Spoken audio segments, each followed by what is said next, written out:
Welcome to another Ideas That Matters conversation. I have here from across the world, at least across the Atlantic, David Fideler, the author of the recent book, Breakfast with Seneca, Stoic Art to the Guide of Living. And this is our first chance to actually sit down and have a full chat. He's also the editor of the Living Ideas Journal, and we're going to put links to all of these things below. You might check out the article, How Philosophy Changed the World, which is going to be what we're going to be talking about today, how Stoic philosophy is not just something in ancient Greece and Rome or the Mediterranean in general, but also leads to the birth of the Renaissance and how it could be useful today. There's a lot of ground that we're going to cover. I think David can also tell you about this interesting course that he has coming up as well.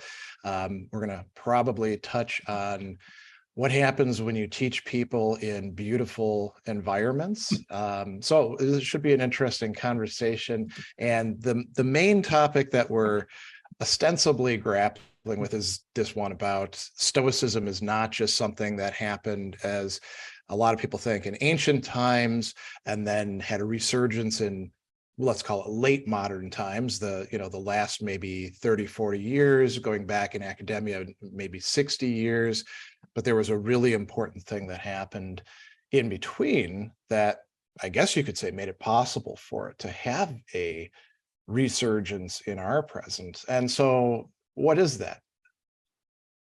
Well, it's really interesting because I've been interested in the Renaissance my entire life. I started off studying Platonism and Neoplatonism. So I studied the influence of Plato in the Renaissance, which comes in like the very late 1400s. But recently, I started studying the origins of the Renaissance. And I really discovered some shocking things, because if you go back and look at it, you discover that it was actually Stoic philosophy that was the prime inspiration behind Renaissance humanism, which was like the source of the entire Renaissance. And when people think of the Renaissance, understandably, they usually think about art. Yeah. But so that's like the typical response. But in reality, the Renaissance itself was a desire to revive the ancient Roman and Greek worlds and their culture and their deepest values. And of course, that did profoundly influence the art, but they were trying to recover the philosophy and all of the knowledge from the ancient world. And in this discussion, we can get into why they actually wanted to do that, because they had a pretty compelling reason for that. But it's actually somewhat shocking, if you're interested in Stoicism, to discover that Stoicism inspired the earliest Renaissance humanists to create the Renaissance. And that's something that, like a small circle of scholars, they know about it, but it's not really generally known.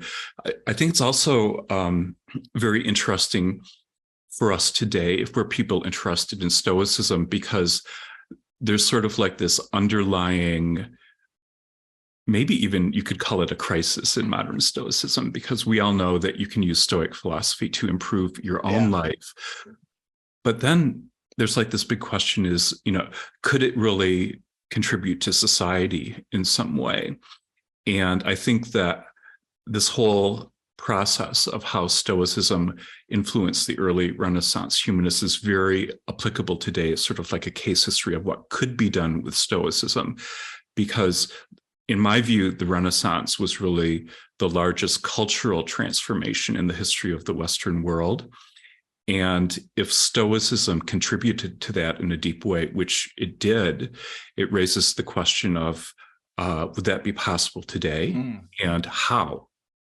That's a really interesting set of ideas, and I think some of the distinctions that somebody might make or bring, because I think if I understand you right, your claim is actually a very strong one. Somebody could say, well, the Stoics, they influenced the beginning of the Renaissance, but then there's not that much substantive engagement going on after that, so it's kind of a precursor or so a catalyst. But you're saying no, it's there at the beginning, which I buy. I mean, they had Seneca. We know that they had a bowdlerized version of Epictetus, and then as these scholars are coming west, fleeing the decaying and eventually to fall Byzantine Empire, they're bringing texts with them. So I mean, I buy that. I think a lot of people probably don't, though, because this is not how it's taught at all, right? When we get it in World Civ or even humanities classes, it is usually presented as if it's a bold new adventure and people are creating new philosophies, and there's not a lot of talk about the Platonism involved, Stoicism, revival of Epicureanism. So I'm actually curious to learn about, I mean, I know in the early modern period, the Stoicism that is running throughout all these people, but to hear that it's a substantive contribution to the development, not just of philosophy, but human thought, right? And understanding, say, how to move forward socially into as technology is progressing, and all sorts of religious conflicts are brewing. That strikes me as a very interesting and strong claim. So I look forward to hearing about that. And I have to admit, I don't know much about Renaissance philosophy. I had, we didn't get any of that. And I think this is the case in most places in our historical sequence. And I was fortunate enough to have an interest in Johann Huizinga, and also to have a colleague who specialized in Renaissance philosophy who retired and put all of his books out in the hall at one point. And so I snatched them up and read through them. And it was quite eye-opening, to see who was doing what and reinterpreting what. But I can't claim to any expertise or having even read those books in probably a decade. So right. Well, I specialize in researching things they don't teach you in school. that's a great line. And this is definitely one of them. But sort of like one of the interesting ideas, sort of like this little sub-argument that I make, is actually Stoicism in the ancient world. It was very influential in terms of impacting the lives of individuals and helping them to live, better and happier lives. But I really don't think that Stoicism had much impact on society in the ancient world. It was mainly an individual thing because like the social conditions were different. So that's an interesting one right there. And I think to go back to, like, you talked about these, I forget the word you used, crisis perhaps in the Stoic community. I mean, I think there's a second crisis in the Stoic community where we've got, I just call it like something along the lines of well-researched Stoicism, actual Stoicism, a commitment to studying the classic Stoic texts and applying them. And then all of these weird pseudo-Stoicisms. I usually call it fake Stoicism, but I should switch to pseudo-Stoicism, where it's all about being a tough guy, or maximizing your productivity, or these weird things that people do that turn it into life hacks. And there's this big line out there that, well, the Roman Empire was great because it was Stoic, and that's not the case at all, right? Is what you're saying. Well, it's indisputable that the Stoics had an incredibly pro-social philosophy, right, that historically would be incredibly influential. But it's just that in that particular time in the Roman Empire, they didn't really have much of an opportunity to exercise that. And so the thing that I find interesting is that if you compare how Stoicism actually helped spark the Renaissance with this huge cultural transformation, it was like a different time and place, so circumstances were different. And that's an interesting aspect about Stoicism, is that there were a lot of sort of like seed or seminal ideas in Stoicism that weren't really realized in the ancient world, that were later. You're making a pun there. So you should stop for a second and say why it's actually a pun, because I think some of the people listening might not quite get that. Oh, well, seed and seminal. I mean, and there's, I mean, I don't know how deep the pun goes, actually. Well, If it goes to I mean, like it brings to mind the spermatic reasons, that would be really exactly, deep. yeah. I mean, that So did you play can a explain what role that in is if it. you want. Well, I mean, it plays a role in a lot of people's thinking. You know, one of the things with Stoicism as well as Aristotelianism is Neoplatonism would kind of suck those things in and use whatever worked. And the seminal reasons, you know, whatever those happen to be, there's a lot of scholarly debate about just what they are. I mean, we see Augustine invoking these, and a lot of other early Christian thinkers who are influenced by both Platonism and Stoicism invoking it. So I thought that was, you know, a subtle joke that you were making, but it's a great opportunity It was for actually, people to learn something. But I shouldn't have interrupted you. So these seminal reasons operating within ancient society. But you know, Cicero, who was not exactly a Stoic, but he was very heavily influenced by Stoic philosophy. He also influenced the Renaissance very deeply, and we'll talk about that as we go on. But he had a very, very strong, and he developed these ideas actually from Stoic ideas, but he had a very, very strong idea of what we might call civic virtue. And that became incredibly important in the Renaissance. And it's all about how philosophy can contribute to society. So that was articulated much more deeply than the Stoics did, even though the Stoics were incredibly, you know, pro-social, as you can see in the Stoic writings. Right. So how do we get, you're talking about the early Renaissance or the beginnings of the Renaissance. So I think a lot of people are very hazy. They know that there was, you know, an ancient period, a medieval period, then this thing, the Renaissance and the Reformation is supposed to happen kind of a little bit after it. And, you know, maybe they bleed together or something. So when do we actually say the Renaissance began, and who does it begin with? Okay.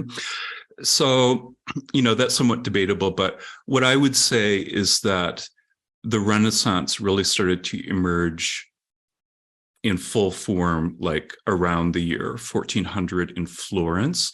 But before that is when all of the foundational ideas were laid by this Italian scholar, Francesco Petrarca, who's normally called Petrarch. Petrarch, yeah. Yeah, and so he was in the 1300s. And so he's like one of the two Renaissance characters I'll talk about in this discussion, but he's incredibly fascinating. He was interested in so many things, but basically he was a classical scholar. He was born in 1304 and lived until 1374. He was a classical scholar. He studied law, which he hated. He was a law school dropout, like many humanists who would follow in his footsteps. He lived through the plague, or the Black Death, which killed 60% of the population. And he was the founder of Renaissance humanism. And what that really means is that in his work and his life, he really developed all the ideas that guided Renaissance humanism. And he had a lot of followers. In fact, he was really well connected with people. He was sort of like a poet ambassador. He worked as an ambassador for the church, and he had these correspondents all across Europe, and he actually even published 550 of his letters in addition to his books. So he described himself as someone who was addicted to writing. And so we know exactly what he thought because all of his writings have come down to us. But he studied these ancient Latin classical writings. They weren't able to read Greek at the time. And he was like really the bridge between the Middle Ages and the Renaissance. And what he firmly believed through his study of these ancient classical writings is that there were better times in the past in the Roman Empire, and that he was actually living in a period of cultural collapse that began with the fall of the Roman Empire.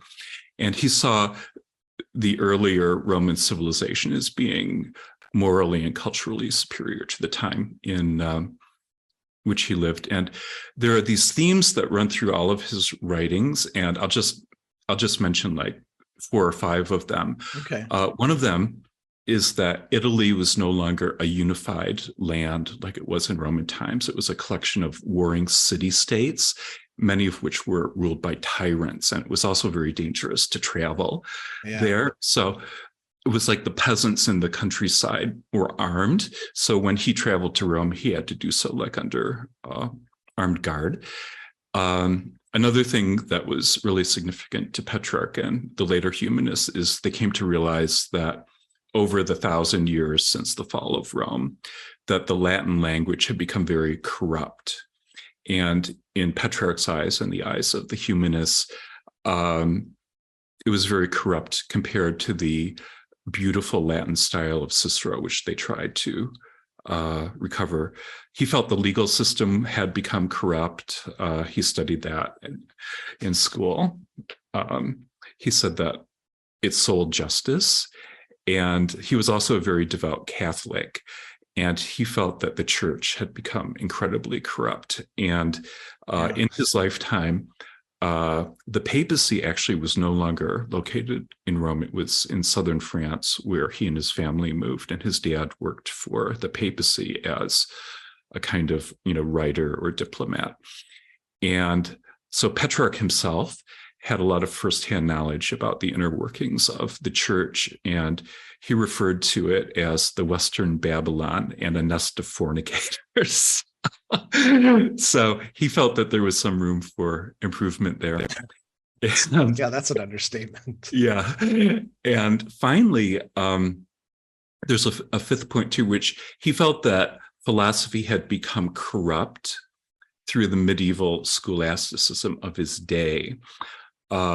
Which became like a very highly codified kind of philosophy based on the ideas of Aristotle. So that was like the official academic world of his day. And he wasn't anti-Aristotle per se, but scholasticism as a movement had become sort of a cult-like intellectual movement that focused on very shallow, stifling logical arguments. And at the same time, it's like these scholastic philosophers, they never thought about like, what does it really mean to be human? And what is important for human beings to lead a good life? It became very disconnected and intellectual. So in a real sense, humanism was a reaction against that. And it was an attempt to rehumanize philosophy and the world. Yeah, I mean, you think back to somebody like Abelard, right? And you can see he's essentially, one of the earliest persons who's a real scholastic. Sometimes they say Anselm's the father of scholasticism, but that's clearly not right, because he's teaching in cathedral and monastic circles, and he doesn't actually proceed with the pros and cons and stuff like that. And that sterility, right? I've always been struck by that as early as Abelard. And then, you look at now Aquinas, on the other hand, vast scope, isn't just Aristotle. He's bringing in Damascene and Chrysostom and Augustine and all these other interesting people. And you look at that and you're like, well, scholasticism doesn't look too bad then. But that was sort of like, it'd be like judging a whole crowd of people by just the one interesting person that you run across at a conference, for example. You wander into a conference for, I don't know, like something on shale, and you don't know anything about shale, but there's one guy who's fun to chat with. That's not the whole conference, right? And I'm struck as well, and I understand this is a little bit of rambling. When you read Descartes and his account of his own education, so granted he's coming, quite a bit later, that devotion to Aristotle as having like figured everything out, having everything right. It almost sounds like at La Flèche, there was almost something analogous to fundamentalism, but of Aristotle's works. So that, well, that the answer must be in there somewhere. We just need to find the right passage rather than actually, looking at the world or thinking about itself. Yeah, exactly. Aristotle he certainly wasn't bad, but it's just the way that they used his works and started thinking about it in a really dogmatic way, as if he had all of the answers. So whenever you take that approach with any kind of philosophy, it tends to shut down, like independent thinking and human inquiry and all of that. But what happened with Petrarch, this is a really key idea, is that based on his study of ancient literature, he decided that there had been this really monumental collapse of civilization. And he actually invented the idea of the Dark Ages. And he believed that he was living in the Dark Ages. Maybe if he was lucky, he was living at the end of the Dark Ages. I mean, it's interesting, isn't it? Because we usually construe it as, okay, that's after the collapse of Rome and all this barbarian stuff going on and don't have a lot of records. And then Irish monks keeping Greek alive, all these funny stories that we tell. But we usually say, well, that came to an end with the High Middle Ages, Right. and suddenly everything, if it were in a movie, turns from the dark filter to, maybe like knights with their pennons and stuff like that, jousting with each other, troubadours. And I mean, from what you're saying, so Petrarch is like, nope, that's Dark Ages too. The whole damn thing is Dark Ages all the way up to right now. Yes.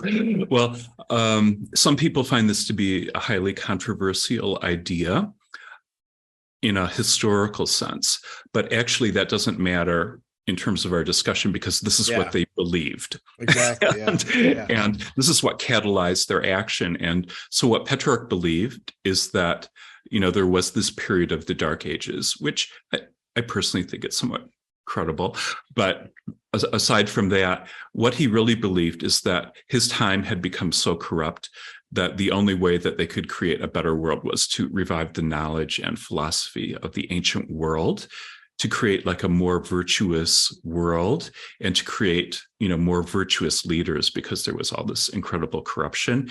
And so it's this idea of the Dark Ages, and we're going to revive the light of the ancient world, that marks the beginning of the Renaissance. It's a rebirth of the classical world and its values. So he was inspired by ancient philosophy, and in the 1300s, no one could read Greek. So who represented ancient philosophy?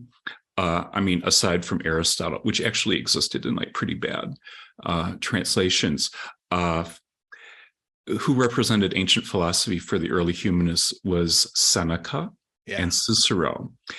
And because they had all those Latin texts, they actually discovered more works of Cicero in the Renaissance, because they became obsessed with discovering lost manuscripts in monasteries. In fact, even Petrarch discovered like the lost letters of Cicero.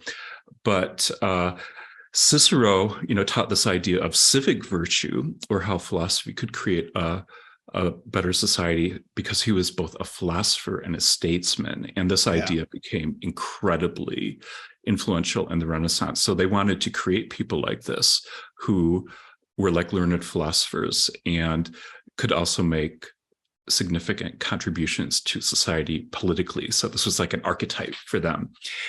And they actually... It's interesting. Could we pause on that for a moment? Yes. Because a lot of times people will bring up, Plato's philosopher king, and then they'll point out, say, Marcus Aurelius, and, where else do we find these? But it's almost like you don't want somebody who's going to be a philosopher and then catapults themselves to the very highest level and is monarchical, or, the flip side, tyrannical.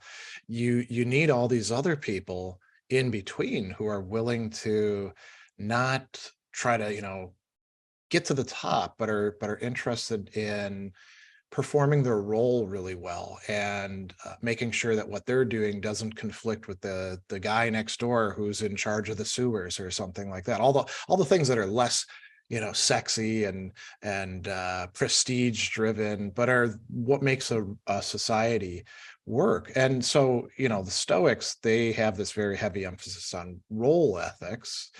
Does that figure into that?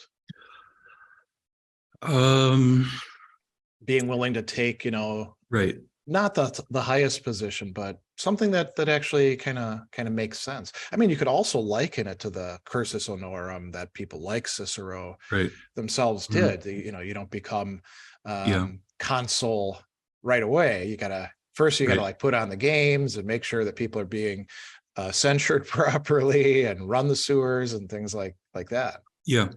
Well, what I would say is that the ideas of humanism had impact on every aspect of society. And one of the reasons that they were so attracted to Cicero in Florence is that Florence was it was a republic with some type of democratic representation, like the Republic of Cicero's Rome. So they felt this incredible, resonance with Cicero and this idea of making a contribution to society. Now, whether they were really interested in moral ethics or not, I don't know, because a lot of the humanists were obsessed with fame. Including Petrarch. He was totally obsessed with fame, and he did become actually the most famous intellectual in all of Europe. So at least he was successful at it. Yeah.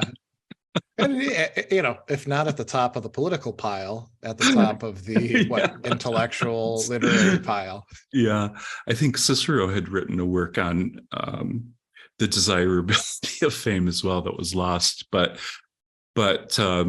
anyways, they wanted to create a better society. And so what happened is they created this program of studies called the Studia Humanitatis, which we would call the humanities. They created the humanities, really, or humane studies. Yeah. And that consisted of 5 different branches. It consisted of grammar, which was really the study of Latin, and rhetoric, persuasive speaking, poetry, history, and moral philosophy. But the ultimate study was moral philosophy, or how to develop a better character, or a better society as well. And all the other branches of, the humanities were to support this. Like, so you would read poetry to become a better person, and you would read history to read about, like role models. And go ahead. Yes. No, go ahead.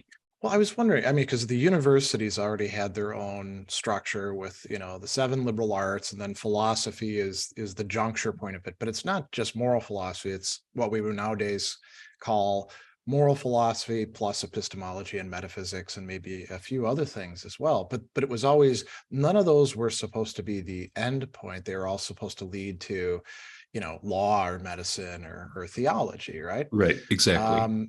Was this new course, which is very interesting because it's much less focused on what was called the mathematical arts, which some of them, like of course arithmetic and geometry, but music was in there, and astronomy, and we don't usually think of those as particularly mathematical, but they were part of that. It seems like that the new course is de-emphasizing that and sort of plumping out the trivium by adding the things that used to be in grammar. So when you would study grammar, you would read literature as models, but now looking at it or history as well, those things as being worthwhile studying in their own right, to develop you fully as a human being, not just as a path to ultimately do theology or law or medicine.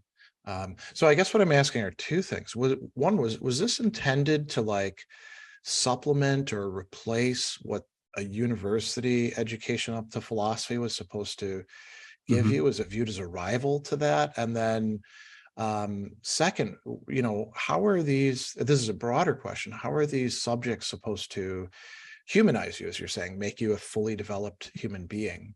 Right. Well, those are really good questions. And so I think part of the Studia Humanitatis, it was a pushback against the kind of medieval curriculum, because you're absolutely correct. If you went to a university, the 3 endpoints were to study law, medicine, or theology. And so by inventing this Studia Humanitatis, they were creating this other option. And initially, it was an educational system that existed outside of universities. And then eventually, over the decades, it was assimilated. But they were pushing back, I think, against the medieval curriculum, because what they really did was they took the study of logic out and replaced it with rhetoric, because the idea was that if you're going to contribute to society, you have to be able to speak in a persuasive way. And that was very important, for example, to Petrarch, because there's this very famous passage where he's talking about studying Aristotle's Nicomachean ethics.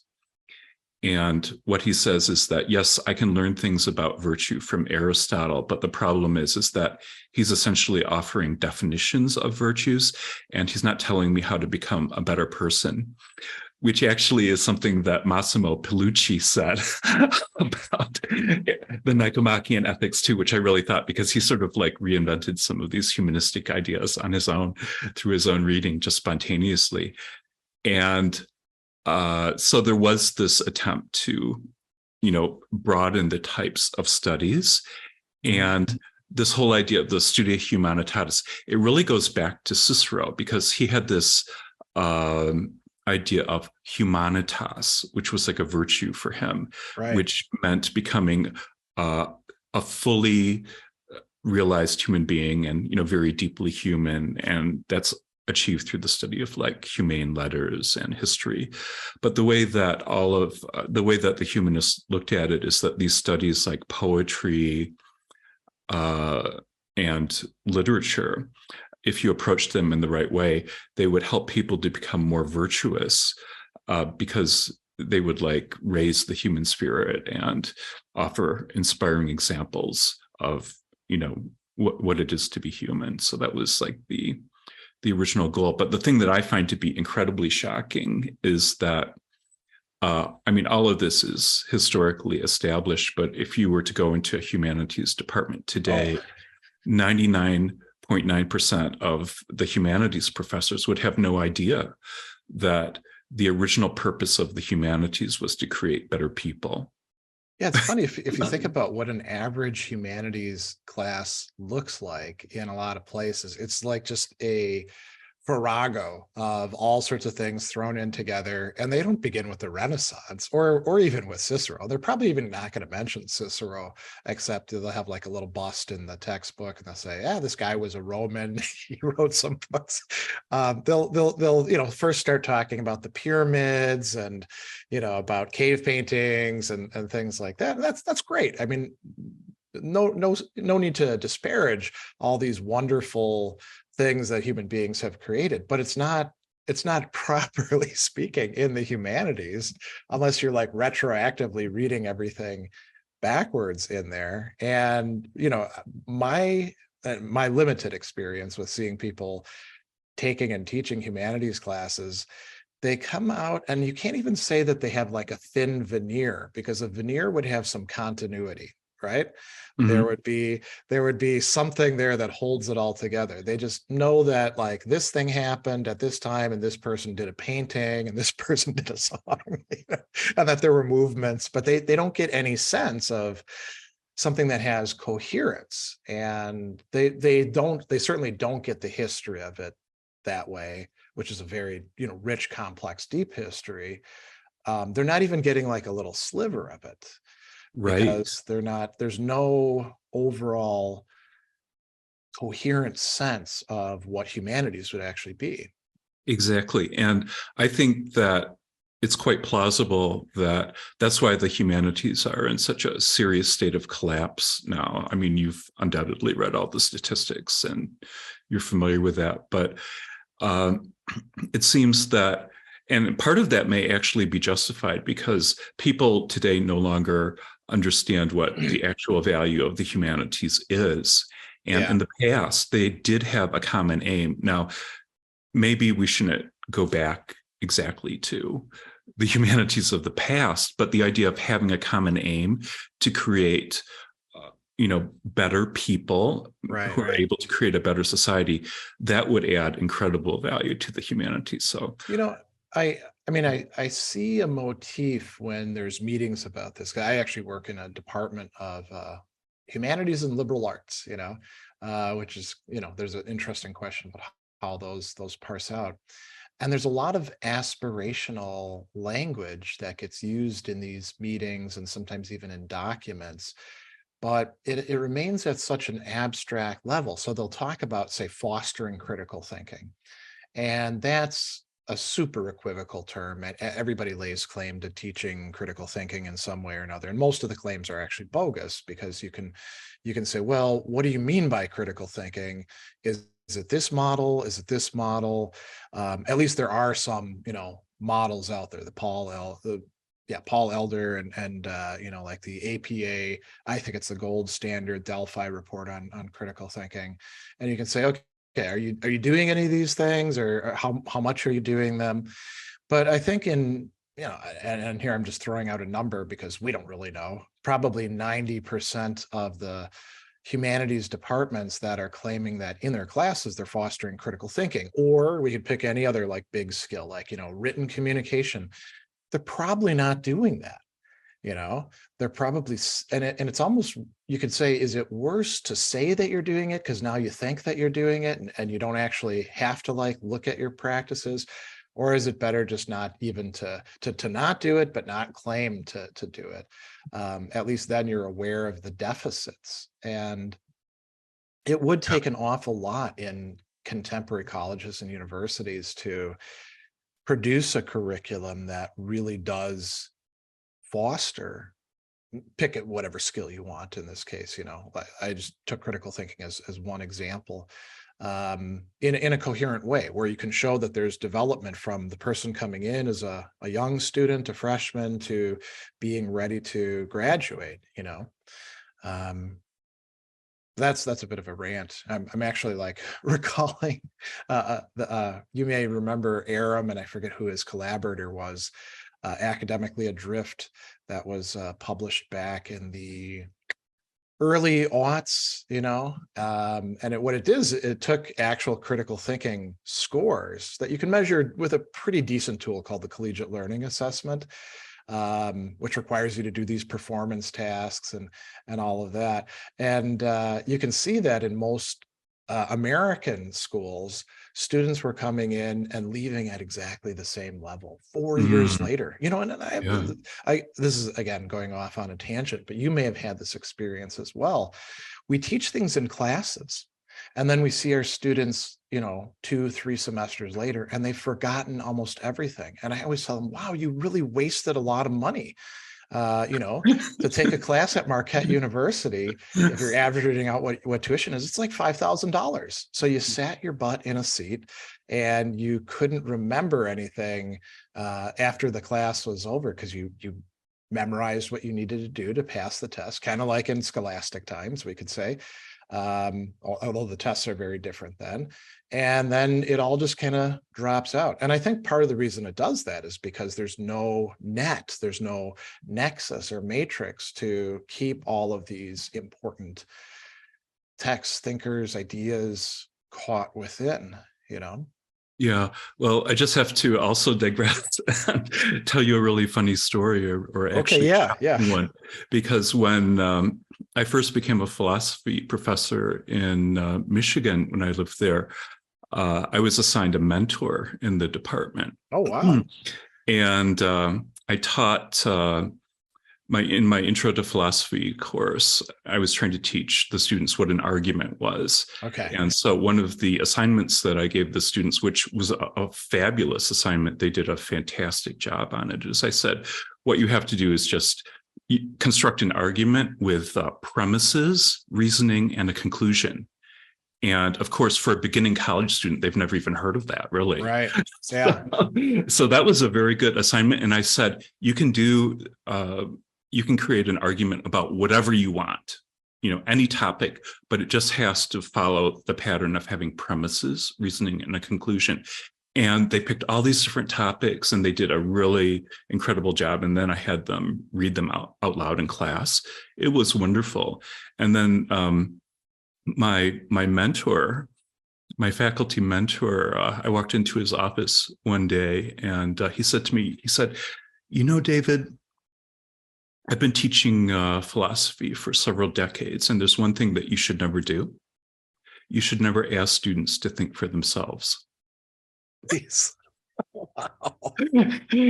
And I was so shocked, my jaw hit the floor. Yeah, But yeah. the reason he said that actually is that he was a Calvinist. And so in his belief system, you shouldn't really ask people to think for themselves. You should ask them to come and see the world in the correct way. Yeah.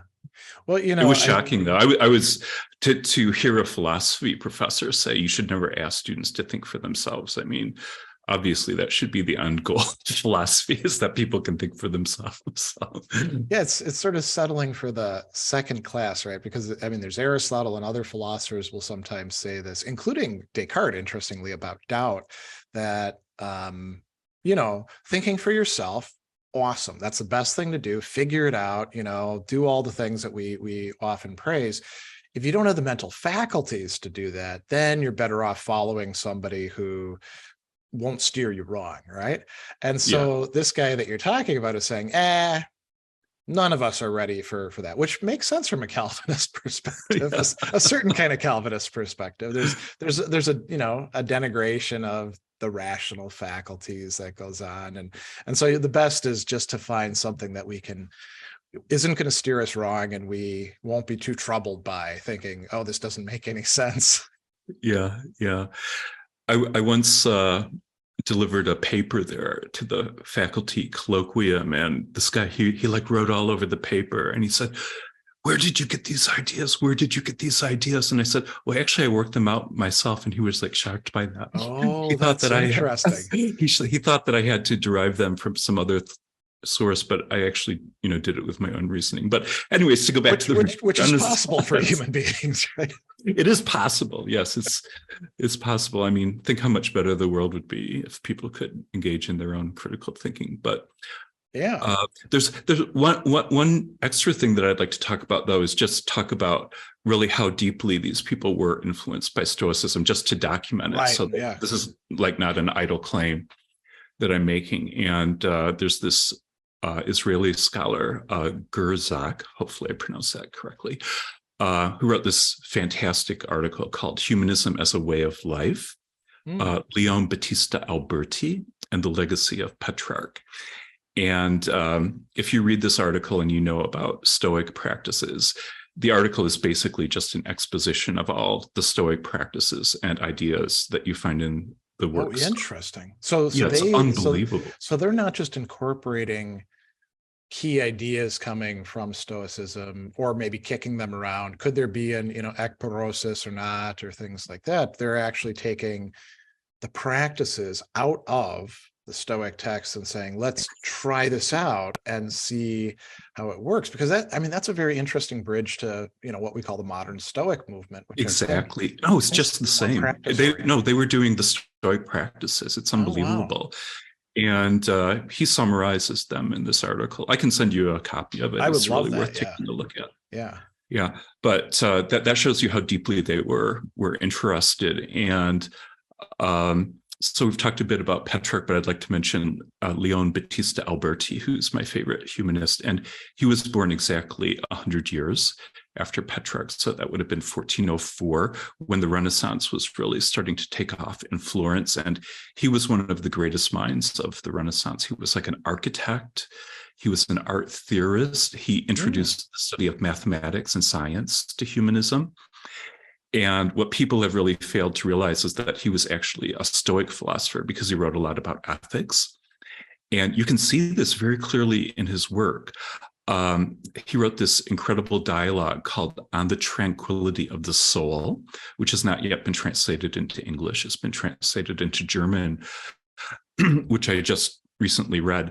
And On the Tranquility of the Soul is actually the title of an essay by Seneca, right? Right. Yeah. And so this dialogue that he wrote is basically a textbook of Senecan Stoicism, with hundreds of references to Seneca and paraphrases of Seneca. And he wrote another book called On the Family, which is like practical ethics, and that has quite a few Stoic passages in it as well. And he wrote an anonymous autobiography in which he actually explains his use of Stoic exercises, things like we would call today like exposure therapy.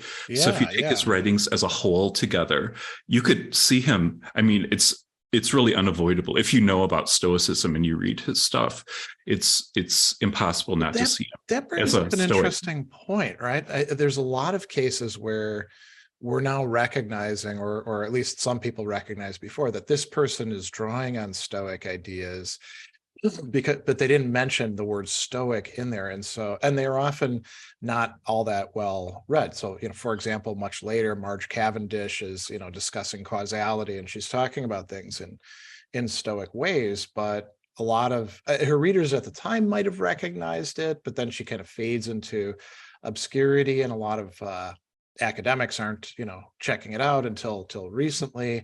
And then some people who have the background in having studied Stoicism can say, aha, here's a Stoic idea, here's a Stoic idea, here's one.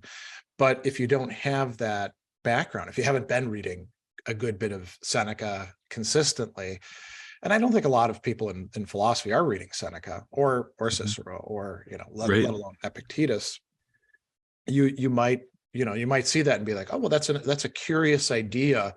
I guess she must have come up with it herself, or in the case of Batista, he must have come up with this himself, right? Yes. But so you have to have, and I guess that, one of my pet peeves about people in the modern Stoic movement are those who say, oh, it's just about practice. I don't actually have to read the Stoic texts. I can be a Stoic without ever reading Seneca or Epictetus or Aurelius, or pick whoever else, we've got that you want to bring up.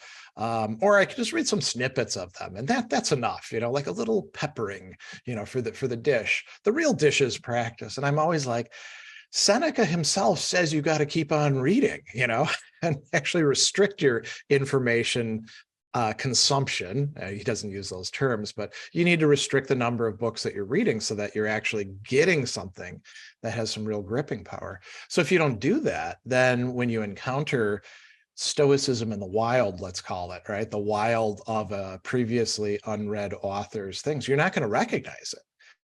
But if you have done the work, then it just is, and you could say the same thing with like Epicureanism, or, not just Platonism, not just in the sense of Plato, but Middle Platonism, Neoplatonism. If you haven't put in the work, you don't get to recognize the stuff when you see it, any more than like somebody who is going on a hunting trip for the very first time, but never spends any time in the woods. They're not going to be able to like look and see, aha, there's some pheasants over there. I just got to let the, dog run and flush them out. And they're going to be wandering around kind of, wide-eyed and not find anything. Yeah. Well, these Renaissance humanists would read everything they could get their hands on. But in the time of Petrarch, it's really astonishing to consider this. The average monastery library in Europe only had 60 books. And so one of the great missions of the humanists was to collect as many manuscripts as possible. And then, like in the 1440s, they formed the first public library in Florence, and it started off with about 600 books, and then Cosimo de' Medici had 200 more copied, and he funded this whole thing. And so they ended up with this library with 800 books. But it's really just an astonishing time period. But as far as Petrarch goes, in terms of his own Stoicism, he used exercises that he learned from Seneca. He did like the daily review, and he regarded like reading as a spiritual practice as well. And his own letters that he wrote were based in part on Seneca's letters to Lucilius, and he's one of Petrarch's most quoted sources. So he takes Seneca's ideas and then elaborates on them.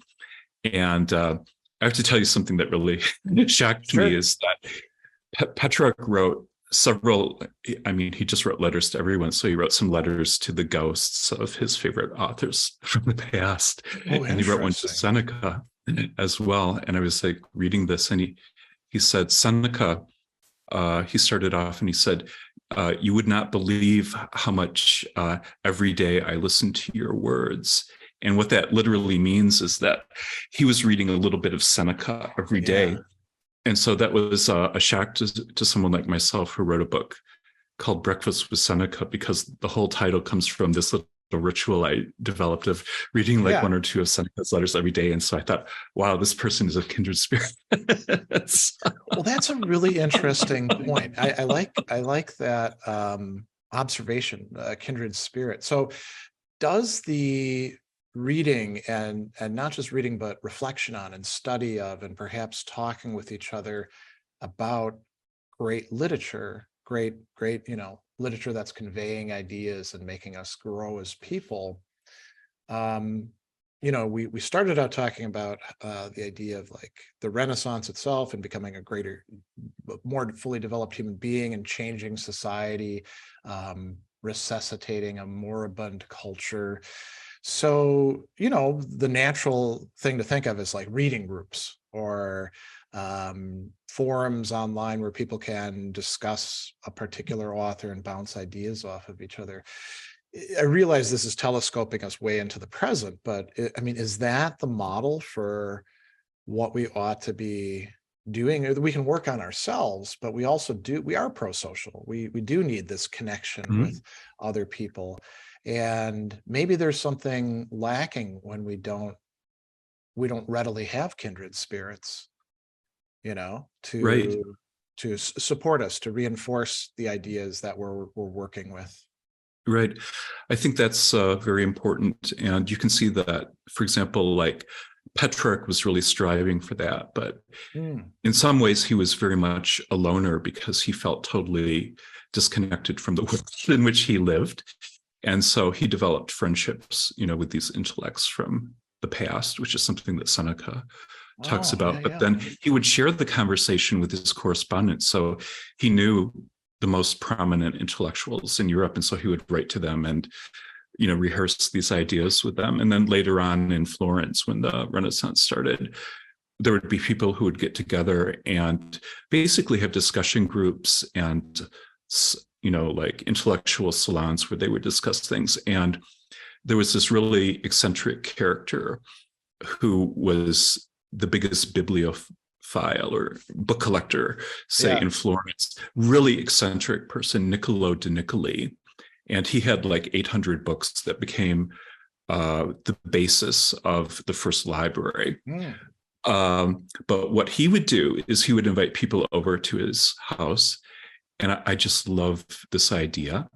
And so he would invite like young people over and he would say, take any book. There are like 800 manuscripts here. Take any book, read it for an hour. And then after an hour, we're going to tell each other about what we read and discuss it. Wow. That's a very interesting design for a book group exercise, right? Yeah.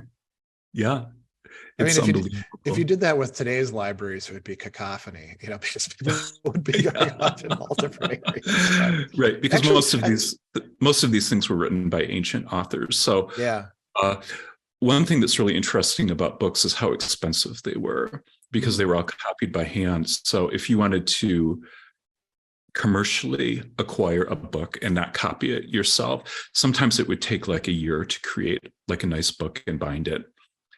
And the cost actually would be the equivalent to what an average person might make in a year. So you can extrapolate from that and say that the cost of, getting a very nice quality book would be about the cost of a car today, really. And it's unbelievable. That's a really interesting comparison. Yeah. And then what happened in the late 1400s is everything became much more, egalitarian. So it wasn't just like an elite that had access to books, because with the invention of the printing press, say, and when books started to really become printed around 1470, for the cost of copying 2 manuscripts by hand, you could actually produce 1,500 books. Wow. So that was a technological revolution for sure. Yeah.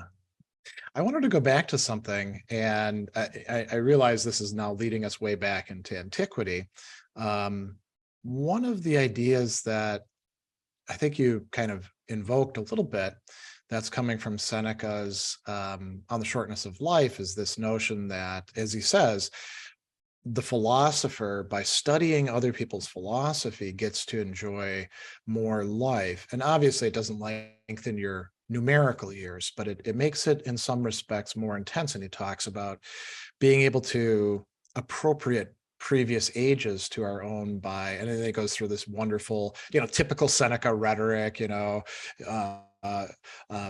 do this with the skeptics, you do this with the Epicureans, you do this with the cynics, you do, and on and on and on. But I'm very attracted to that idea that by engaging with other people's minds through their works, that we maybe create some space for them in ourselves, and we don't lose out on the bargain. It's not like we're containers and we've only got, like Sherlock Holmes, right? You probably remember the very early thing where Watson asked him, how come you don't know about all these important things? And he's like, I only got so much space in my brains, and I need some of it for, the 77 different kinds of tobacco there. so I leave all the philosophy and stuff like that to the side. Somebody else can do that for me. Instead, and this kind of goes to that notion of like expanding yourself as a human being to become fully human. Seneca's articulating this idea that we gain something in the process of engaging with these thinkers. It's not as if they possess us. It's not as if they take away our thoughts and replace them with their own. It's rather we become enriched by having them as conversation partners. Yes. And keeping them with us. Yes, it's like having colleagues actually from another age, and that became that's a good term. Yeah, that became a very popular idea in the Renaissance. And there's a famous quote from Machiavelli about that, about how I'll come home in the evening and change my clothes, and then I'll sit down with the ancient authors, and I will enter into their minds, and we'll have these conversations together and things like that. That's really beautiful, actually. I tried that as a practice. My first teaching gig was at Michigan City, teaching at Indiana State Prison. And, it was full time, which was great. And I had benefits and all that. It was about an hour commute. So I drive up, and the days at the prison were very long days. So I'd be there, and they were good students. A lot of times they didn't have a great academic background. Many of them had gotten their GEDs in prison, but they were, for the most part, hungry, and they wanted to learn the stuff that we had, and they saw real value in it. And to be fair, there was already it was a maximum security prison, so not a lot of people moved in or moved out, and there were older guys who'd been through the 4-year program that we had, and they would counsel the younger guys. So there was a culture of education in the cell blocks that was reinforcing what we did. So I would do my job, and it was a good job to have. Although you'd have to like shout above fans and air conditioners all the time, and I'd come home and my vocal cords would be like, they were actually muscles because they were worn out. And I had a study in our basement that had all these bookshelves. I'd framed it out, and my computer was down there. So I would come home in I generally wore like a jacket and tie or a suit and tie, because I wanted to impress on these prisoners that what we were doing was real education. A lot of the other people would give me a hard time because they're wearing like polo shirts or stuff like that. So I'd come home and I'd go up to the bedroom and I'd take off, all my academic gear, and then I would put on like, I wasn't dressing down, right? I was wearing some nice clothes, but they weren't the nice clothes I would wear for work. And then I would go down into my study, and then I would get out Pascal or, Aristotle or, Epictetus or somebody like that. And I would sit in this nice leather chair that I'd inherited from my uncle, and have my, at that time, usually a beer or a tea, and just sit there for an hour and try to do what Machiavelli was talking about doing deliberately. And I found it actually worked out pretty good. This thing about leaving one space and costume and going deliberately into another. I won't say that like my reading increased 110% or something like that, because I don't actually know, but it qualitatively, it felt different, Yeah. It's nice having those little rituals like that, or special times or places that you have set aside for different activities. Like, Yeah. like right now, if I'm being a good person, I don't read Seneca when I wake up, but I study Italian. First thing in the morning when my mind is fresh. Well, one of the But things you write about in your book that I think is a great example is every morning waking up with a cup of black tea with milk in it. And it's in the book, so I'm not revealing any great secrets here. Your wife brings it to you. And if she doesn't bring it to you, like you're in the doghouse about something, but she does bring it to you most times. And then you sip your tea, and that's like the beginning of the day, rather than waking up, hitting the snooze button for the fourth time and saying, oh shit, I got to get to work, or something yeah, like that. yeah. And whenever I would get the tea, I would always think about how grateful I was That's right. for different things. Yeah. Yeah. That's a good thinking about gratitude when you wake up is actually a very good practice. Of course, Tim Ferriss is right in terms of life hacks. The last thing you want to do when you wake up is turn on your cell phone. You want to have some, free intellectual time in the beginning where you're not exposed to that. Yeah. Yeah. Well, back to the Renaissance and Stoicism. There's also all these, what would we call them, eclectic comparative figures who are doing their own thing, but they're also saying, hey, the Stoics said this, the Epicureans said this. Is that playing an important role in the story? Because that's how it often gets presented in the few Renaissance philosophy textbooks that are out there, or not even textbooks, but histories of Renaissance philosophy from earlier times. Mm-hmm. Yeah, well, there was some eclecticism because, for example, by the time you get later on, then there are more authors to read. So people would read the Stoics as well as Plato. Yeah. And, there were some very well-educated philosophers, but usually, individuals would tend to gravitate towards, one kind of school or another. Or another. One of the things that's really amazing about the Renaissance, which is really unique, is that they were able to accomplish all of these things because they had this incredibly deep sense of optimism about human nature, which I think we could use a dose of today. Actually, I think we've lost that. Interesting. Yeah. There's this one scholar who said that the people in Florence believed that they could accomplish anything, and because of that belief, they actually did. And there is some truth to that. Of course, they had very good economic conditions, which helped them. But there's this incredible sense of optimism. And there were all of these breakthroughs as well. And the Renaissance, it just wasn't a movement to recover the knowledge of the past. They wanted to recover all the knowledge of the past and then apply it in the present day to create a better world and also to create a better future. And so I think it's very interesting sort of politically too, because I think it shows how our modern, in our present day culture, we have this incredible divide politically. It's like you're either conservative or progressive. You have to be one or the other, and because everyone's warring against everyone.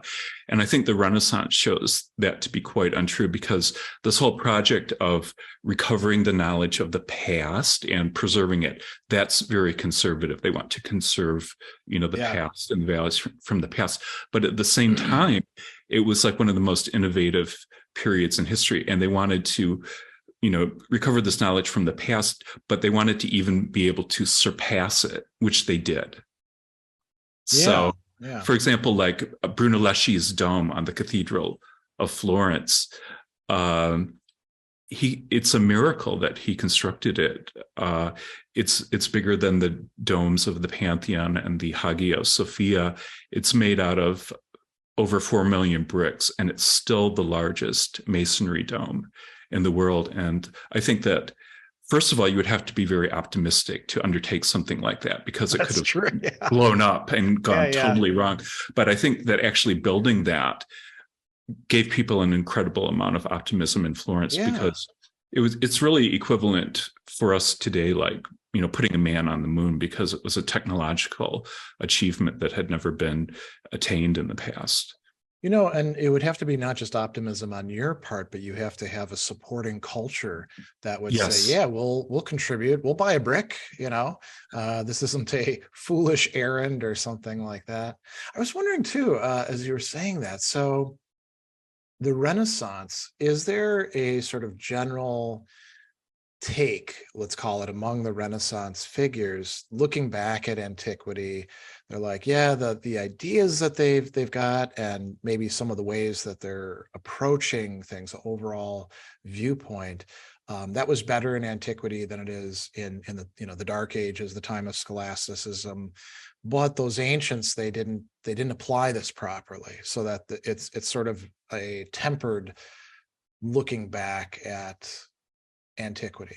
They didn't get all this stuff right, not in the sense of not having the right ideas, but just not putting them into full practice. Right. That's a really good question. Particular, like the republicanism idea, that everybody should be participating and developing. Go ahead. Right. That's a very good question, because I think it varied a little bit from people. For example, like Petrarch in the beginning, he was sort of like very backward looking in a sense. Okay. And he maybe felt that, the literary works from the past were like so great that they could not be surpassed.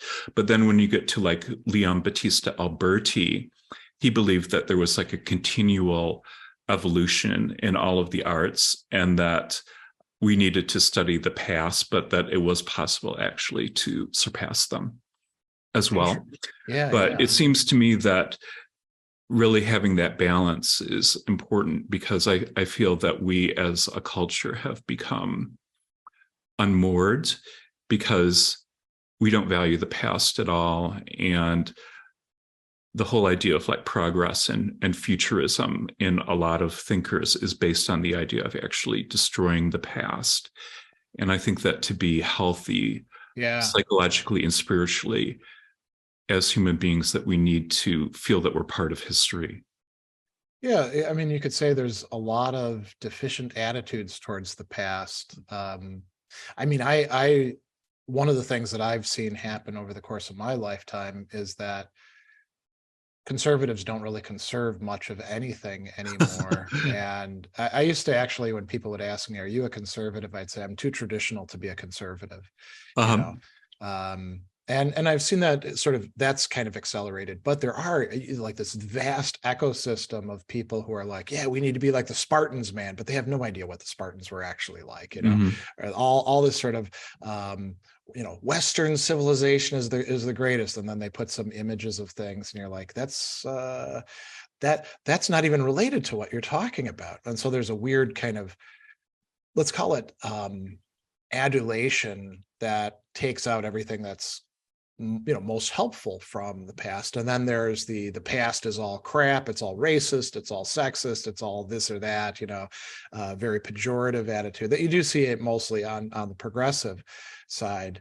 And then I think another thing that's sort of a deeper problem that both of these perhaps are dwarfed by is who was it that said that history is just one damn thing after another?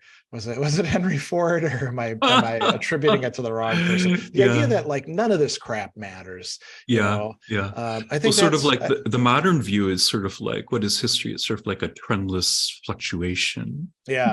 And all of these are sort of obstacles as mindsets to having an appreciation. And obviously it's like not like any of us are galaxy brains where we could take in all of the past and like appreciate all of it. We all have to kind of specialize to some degree. Absolutely. But doing that, there's most cases you find a deep richness that you can participate within and bring back to life, and has its own intrinsic interest.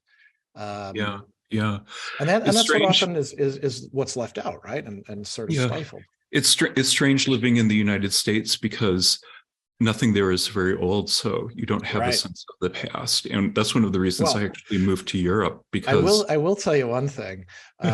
This area used to be New France, and My family is French Canadian, although we've been in the Mhm. States since the Civil War, and they just kept bringing spouses down from Quebec. And I got wrapped up in that Quebecois nationalism back especially around 95 when the referendum was going to happen. And it was tied, that's part of why I studied French philosophy. It was to stick it to the Mhm. Anglos. And it was so ridiculous when I look back at it, right? But you could say, well, there was this different paradigm, different from what the English were doing in, New England and the middle colonies and the South. There were, and different from what the Spaniards were doing in their colonial empire. And you can do that, but there's so few gripping points that you don't have enough. There is history, but you don't have enough to have a robust story. I Yeah. mean, we can't say, like, for example, the city I'm living in, Milwaukee, was founded by the Junots. He was Mhm. French Canadian, she was Menominee Indian.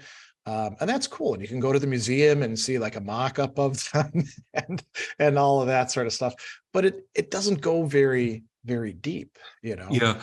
What I actually meant by history is like a tangible presence of the Mm, past, like especially in architecture. So, okay. for Yeah. example, like here where I live in Sarajevo, there are buildings that are 500 years old, like Yeah. mosques from the Ottoman Empire, and there are buildings from the Austro-Hungarian period that are based on, Renaissance Do you think it's models. important to be able, I mean, we've brought up architecture a couple times, and we can talk in the humanities about, like, paintings and sculpture and all these, wonderful works of art that you go to a museum generally to see, or you look at online. But there's something to architecture that's quite different. I mean, it uses design principles, and beauty is ostensibly one of the values in it, but you can't walk through a painting the way you can, as you mentioned, a mosque or a market hall, or pick whatever else it is. Is that not just tangible, but spatial? You being aware of the construction materials around you, not just in front of you, but the periphery. Is there something that contributes that's unique that we need? Well, I think so. Because it has a huge impact on people. And I think they were actually conscious of this in the Yeah. Renaissance because they were trying to recover like ancient architecture. And what all the architects would do is, I mean, this is an incredible tradition, is that much of the architecture in Rome had been destroyed, but all of the great architects would go to Rome and make sketches of the buildings and measure them and study their proportions so they could replicate them. And so they recovered Yeah. ancient architecture as well. And it seems that one of the reasons they were trying to do this is actually to create virtuous environments in which to live and which could, elevate the human mind as well. How does that work? I mean, when we think of the virtues, like, let's say we just take the four cardinal ones Mm-hmm. that Platonism and Stoicism and others often use, how does being in, say, a well-constructed, beautiful building, how does that foster things like justice or courage or wisdom in our souls? Mm-hmm. Well, I think the way that it works is that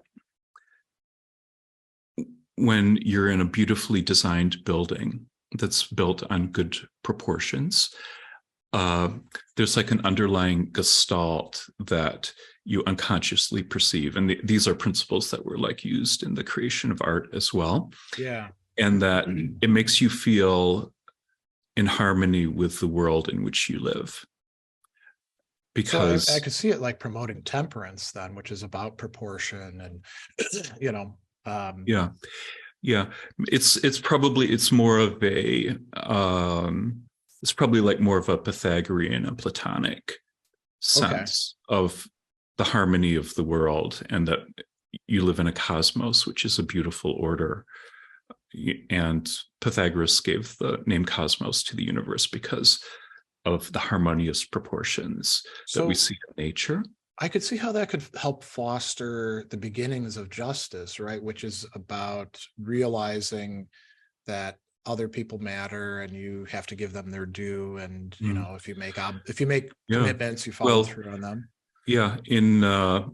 For example, like in Plato's view, justice is actually a proportional relationship Right. itself where every part receives its due. And he's actually appealing to those Pythagorean ideas of harmony and Oh, proportion, interesting. which actually by definition give rise to beauty.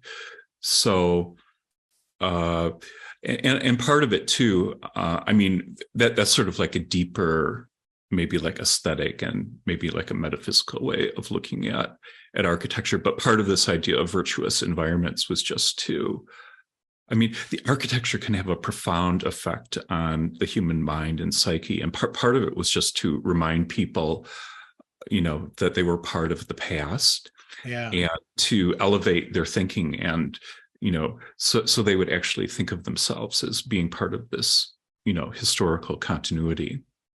It's interesting. So I teach at Milwaukee Institute of Art and Design, where aesthetic, concerns are very important. And it's a small institution, so it's pretty agile. It can, the leadership is accountable to the students and to the instructors and staff, and it's a pretty great place to work. And they recently have been doing renovations within the building. There's actually 5 floors, because they have a basement that they call the river level. And they started with the 4th floor. And it was I think originally a warehouse or a factory that they'd bought. And so, it was all concrete and kind of old fashioned. The classrooms were a little bit run down on the 4th floor. They did have an adjunct office, which was very nice, and they kept it stocked with like tea and chocolates and things like that for us, which is rather unusual. But so they did this massive renovation, and I actually think it's pretty decent looking. There's a lot more light. The classrooms fit and work better. Our office is quite nice now, but the students really didn't like it. And Really? and it was interesting to see what their response was. They weren't praising the old building, those who remembered it. They said that it looked too corporate now, and it does have sort of a generic motif to it that you could see in a lot of contemporary buildings. It didn't strike me that way, but that became, and maybe it's something that like one student said it and then others were like, yeah, that sounds right, man. And then they just kind of replicated it. But it's gone down now to even be held by incoming freshmen who never saw the older building. There's just something about the current 4th floor that they find off-putting. And this is Really? the 4th floor has become the model for the other floors as they're renovated as well. Well, you have to send me some photos of that so I can see what Yeah. it looks like. That would be really interesting. But it's interesting, actually, if you read Marsilio Ficino, who was the foremost Platonic philosopher of the Renaissance, he makes the point that, for example, like the cardinal virtues, I mean, of course, everyone would say that the cardinal virtues are important. Yeah. And you find those in Plato as well. But he seems to have formed this idea of the true, the good, and the beautiful, which are like Platonic concepts. Right. What he argues is that actually truth, beauty, and goodness are higher than the cardinal virtues, because the cardinal virtues are just things that relate to the civic realm, whereas truth, goodness, and beauty are cosmic principles that underlie like the deepest aspects of reality. That's quite interesting. I mean, you could say that each of the virtues is a modality of goodness, right? And yeah, exactly. Yes. I suppose you could say they're beautiful and they exhibit a certain sort of truth, but to escalate truth up to that level, or beauty up to that level. Right. Yeah. And truth would be, knowing these things or having a true vision of reality. But for example, I guess the Platonic idea would be that, so obviously you want the virtues, but then if you actually knew what the essence of goodness was, you would be virtuous by nature, right? it's sort of like You'd be Seneca's. sort of, irrevocably drawn to it. There wouldn't, Yeah, you could still have free will, but of yeah, course your will would incline this way because yeah, you're not a yeah. dummy.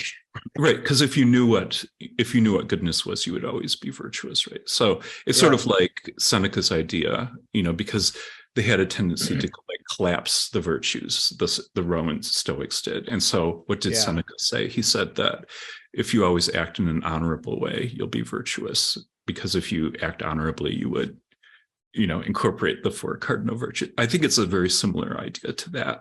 Okay. Yeah. Well, one of the things that, because I don't want to keep us too long, we try to keep these around 90 minutes or so. One of the things that I brought up with you before, because you're going to be teaching a course shortly that is in a place full of beautiful artworks and marked by architecture, I asked you this question. I'd like to hear your response to it again.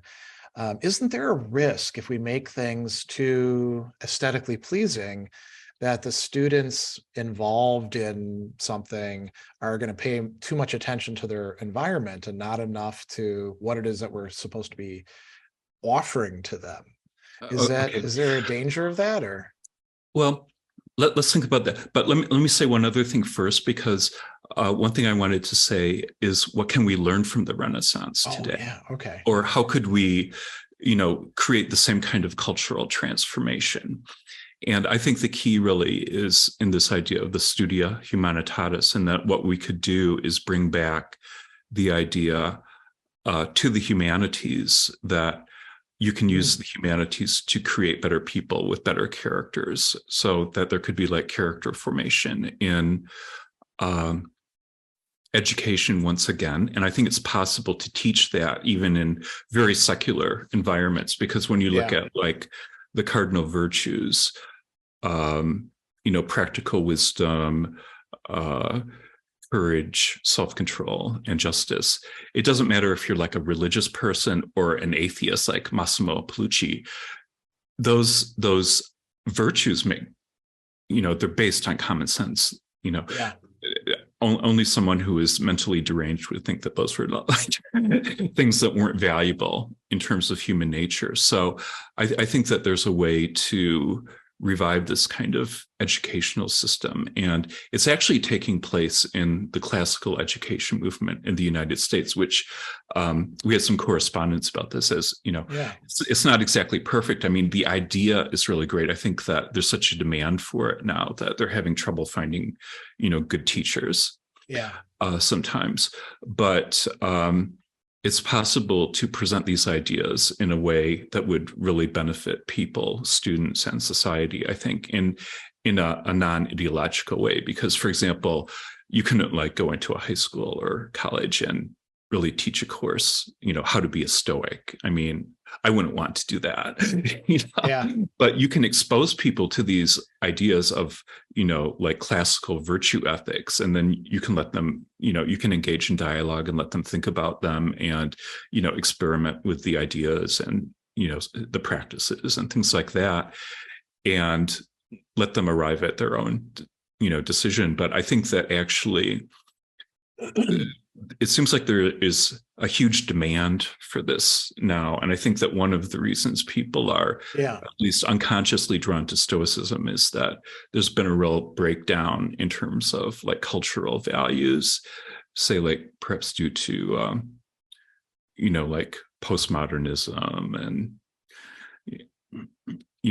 that people's values have become much more relativistic. And I think that, for example, like the idea of the cardinal virtues unconsciously appeals to people because those are things that you can, place your faith in as, valuable, individual qualities and social qualities, regardless of, whether you're a religious person or not. Those are just basic, human qualities. And I think that we need to recover that in education. So I do find the classical education movement to be somewhat, actually quite inspiring, because they can't keep up with, the enrollments. Like, there's like a charter school system that has like 30,000 students, and you put like the curriculum of the classical education school next to the public school. And of course, if it's a charter school and you can go to it without having to pay extra tuition, I mean, it just makes total sense to do it.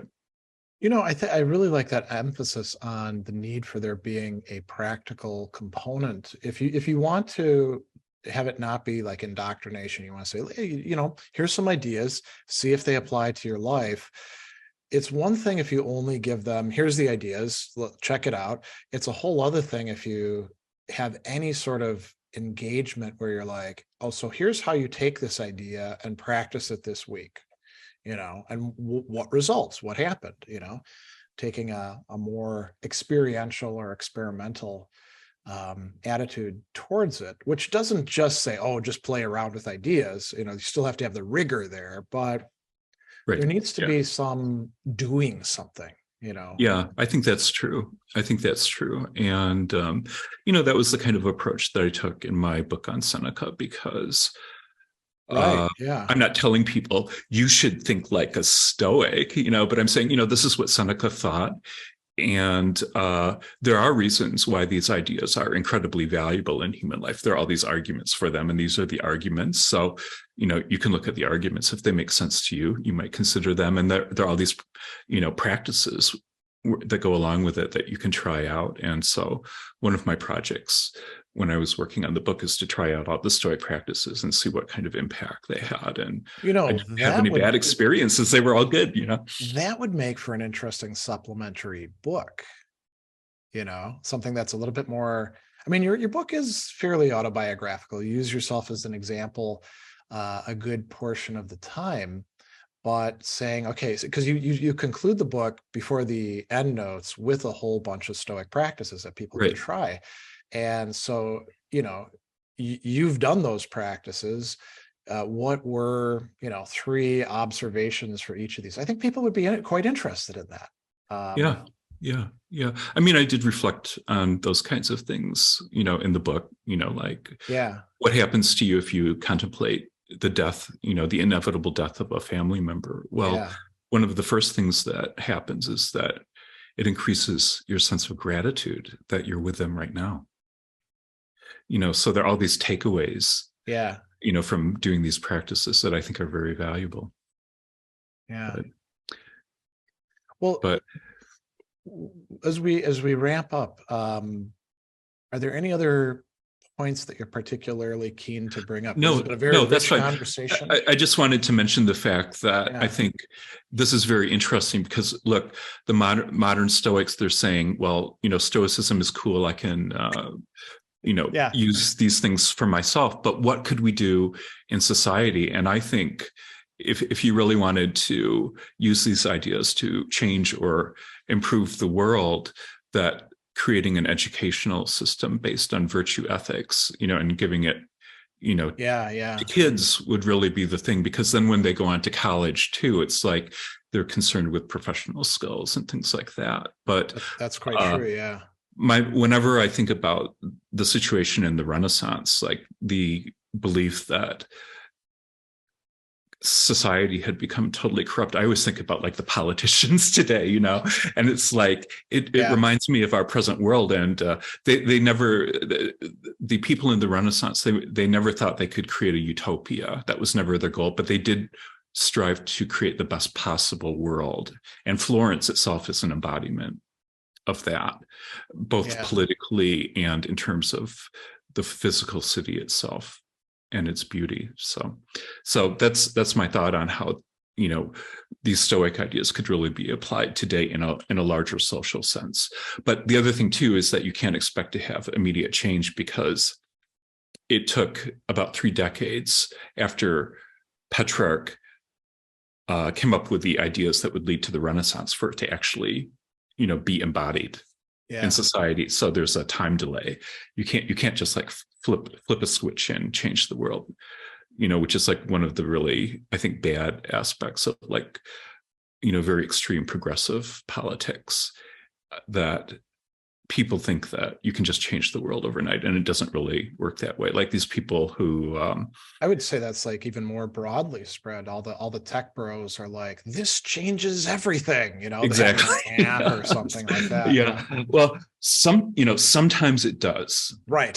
Sometimes it does, right? Rather unpredictably, It's unpredictably. Look at Facebook bringing out Meta, which is now closed up. Oh, this is going to be, Yeah. and then those of us who'd seen Second Life are like, well, I don't know that this is really that different.